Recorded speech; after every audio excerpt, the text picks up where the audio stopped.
Queridísimos televidentes, mil gracias por continuar con las dos generaciones. Mi madre Miriam Nevé estuviera tremendamente orgullosa de entrevistar a este grande hombre, excelente literato.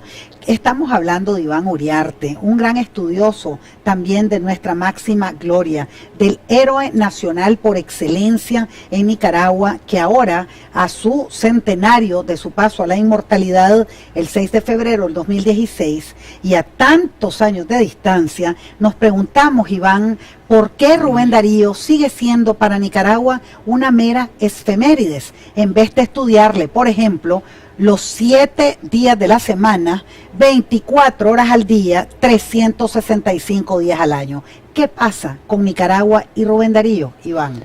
Bueno, precisamente la causa del desconocimiento y de la frialdad que el pueblo nicaragüense, no lo culpemos, es precisamente porque desconoce la obra de Darío. Sí. Es decir, ven el gran figurón vestido de diplomático, un traje diplomático que le prestó un diplomático colombiano, porque el traje no le vino de París a tiempo, etcétera, porque adelantaron la presentación de credenciales. Esas anécdotas pues que le pasaban a Darío y supongo yo que a muchísimos poetas. Pero es realmente lastimoso de que en toda la época de Somoza, en toda la década, ¿verdad?, sandinista, los gobiernos liberales de Arnoldo Alemán y de Bolaño, es decir, Darío ha continuado el mismo camino, ser de enero y febrero y después se olvidan totalmente. Sí. Hay que aclarar de que Bolaños tiene un decreto que no lo han hecho obligatorio, porque ahora los que están en el poder hacen otro tipo de cosas, pues. Pero Bolaños tiene un decreto en que es obligatorio el estudio y la vida de Rubén Darío. Es un decreto ley. Ahora bien, es decir, Darío es considerado una efeméride en primer lugar porque no hay un plan nacional, no está incorporado al pensum nacional el estudio de Darío. Yo me tomé el trabajo un par de años de elaborar 2 estrategias didácticas para la enseñanza de la vida y obra de Rubén Darío en la escuela primaria y secundaria. ¿Cómo no? Lo he presentado a numerosas instituciones, nadie me ha dado, es decir, nadie me ha hecho caso, en otros términos. Incluso se lo presenté a un ministro muy consecuente como Miguel de Castilla, somos amigos y demás cosas. Cuando le llevaron el proyecto, a la persona que le llevó el proyecto, él le dijo esto: lean mis libros, porque él es escritor. Además, pues yo sé eso absolutamente cierto y no creo que Miguel se moleste. Ahora, mi proyecto es el siguiente. Desde lo que se llama jardín de infancia, desde el preescolar, la enseñanza semiótica de los símbolos darianos, el centauro, sí, la princesa, el los fauno, cisnes, el sátiro, sí, los cisnes. Entonces que los niños vayan aprendiendo las imágenes, el cisne, sí, el sátiro, el fauno, sí, ¿verdad? Y entonces ellos semióticamente van compenetrándose de esas figuras. Claro que sí. Cuando ellos ya aprenden a leer, ¿verdad?, entonces hay muy buenas adaptaciones para niños de primera lectura, que quiere decir de segundo grado. Hay muy buenas adaptaciones, muy bien ilustradas aquí en Nicaragua por especialistas, que vienen al dedillo para el niño, y entonces el niño va reconociendo a través de las letras y de las imágenes, va decodificando a Darío. ¡Qué belleza! Cuando ya ha pasado ese periodo y llegamos a 5º y 6º grado, entonces los estudiantes deben de leer, no Azul, porque Azul es un libro complejo, como usualmente se hace en secundaria, sino el libro que escribió Darío a los 14 años, que es Epístola y otros poemas. Entonces esto se convierte en los poemas que escribió un niño de 14 años para otros niños de 14, de la misma edad, claro años. Que sí. Y entonces ahí tenemos poemas deliciosos como Alí, Bellísimo. ¿verdad? ¿Sí? El vuelo del cuervo, la cabeza Sí, del rabí. la cabeza Y, del rabí. y entonces aprende un poco de métrica.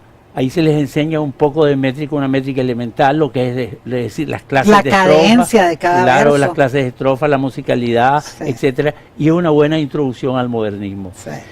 Ya cuando entran al primer año de secundaria, comienzan a estudiar Azul. Azul, que es un libro complejo porque es la gran hazaña que Darío hace a nivel de prosa. Sucede de que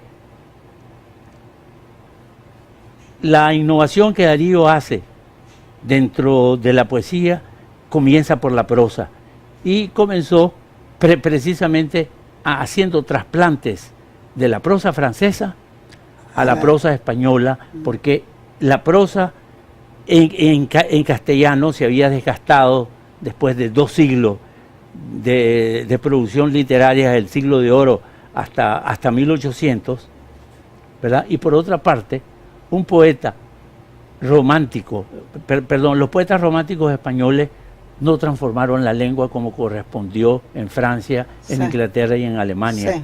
Becker fue un buen poeta que desafortunadamente murió muy joven, pero no tenía las agallas de hacer una transformación del lenguaje. Darío, que era un tipo que se había estudiado ya a los 16 años todos los clásicos castellanos. Así es. Todos los clásicos castellanos. Eso es lo extraordinario, Darío. Inmediatamente se dio cuenta que había que tortolear la lengua, había que hacer un trasplante. Sí. Y entonces es lo que Darío hace, porque nosotros no tuvimos romanticismo. El modernismo es nuestro romanticismo y es lo que hace el cambio a nivel, podríamos decir, es decir, que innova la poesía y la prosa, como lo hicieron los románticos en Inglaterra y en Francia.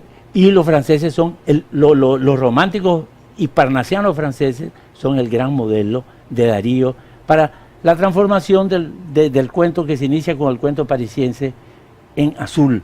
Porque en Azul la transformación está a nivel de prosa.